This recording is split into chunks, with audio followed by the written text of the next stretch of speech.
বাংলাদেশের জ্বালানি নিরাপত্তার সবচেয়ে গুরুত্বপূর্ণ অবকাঠামোর একটিতে বড় ধরনের দুর্ঘটনা ঘটেছে। পেট্রোবাংলা বলতে পারছে না ঠিক কী কারণে এই দুর্ঘটনা ঘটেছে।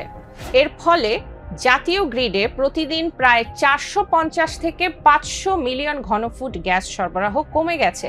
বাংলাদেশ কোটি কোটি ডলার ব্যয়ে এলএনজি অবকাঠামো গড়ে তুললেও দুর্ঘটনার কারণ অনুসন্ধানেও এখন নির্ভর করতে হচ্ছে বিদেশি বিশেষজ্ঞদের ওপর। বাংলাদেশের জ্বালানি নিরাপত্তার সবচেয়ে গুরুত্বপূর্ণ অবকাঠামোর একটিতে বড় ধরনের দুর্ঘটনা ঘটেছে, কিন্তু 8 দিন পেরিয়ে গেলেও রাষ্ট্রীয় সংস্থা পেট্রোবাংলা বলতে পারছে না ঠিক কী কারণে এই দুর্ঘটনা ঘটেছে। শুনতে অবাক লাগলেও সংস্থাটি নিজেই স্বীকার করেছে যে এই ধরনের দুর্ঘটনার মূল কারণ নির্ধারণের মতো প্রয়োজনীয় কারিগরি দক্ষতা ও বিশেষজ্ঞ জনবল কোনোটি তাদের নেই।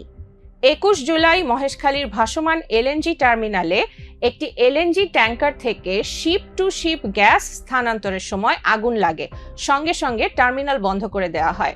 এর ফলে জাতীয় গ্রিডে প্রতিদিন প্রায় 450 থেকে 500 মিলিয়ন ঘনফুট গ্যাস সরবরাহ কমে গেছে। দেশের মোট এলএনজি সরবরাহ প্রায় অর্ধেকে নেমে আসায় বিদ্যুৎ উৎপাদন, শিল্প কারখানা এবং আবাসিক গ্যাস সরবরাহ সবখানেই চাপ তৈরি হয়েছে। সবচেয়ে বড় প্রশ্ন হলো, দুর্ঘটনার 8 দিন পরও কোন যন্ত্রে ত্রুটি হয়েছিল বা ক্ষয়ক্ষতির প্রকৃত পরিমাণ কত, সেটি এখনো নিশ্চিতভাবে জানাতে পারেনি সংশ্লিষ্ট কর্তৃপক্ষ।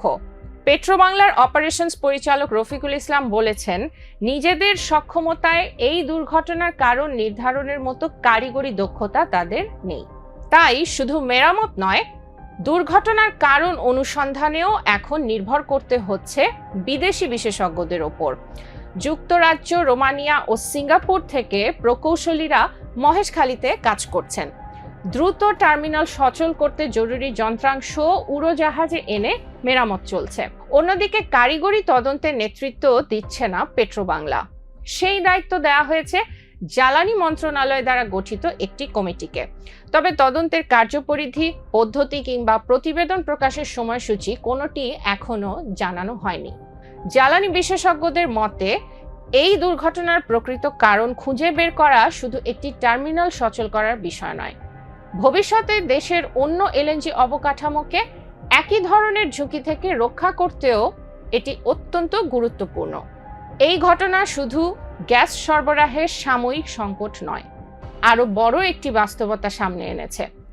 বাংলাদেশ কোটি কোটি ডলার ব্যয়ে এলএনজি অবকাঠামো গড়ে তুললেও সেই অবকাঠামোয় বড় দুর্ঘটনা ঘটলে স্বাধীনভাবে তার কারণ অনুসন্ধানের সক্ষমতা এখনো দেশের প্রধান তদারকি সংস্থার নেই। কিন্তু এত গুরুত্বপূর্ণ খাতে এই দক্ষতার ঘাটতি আর কতদিন?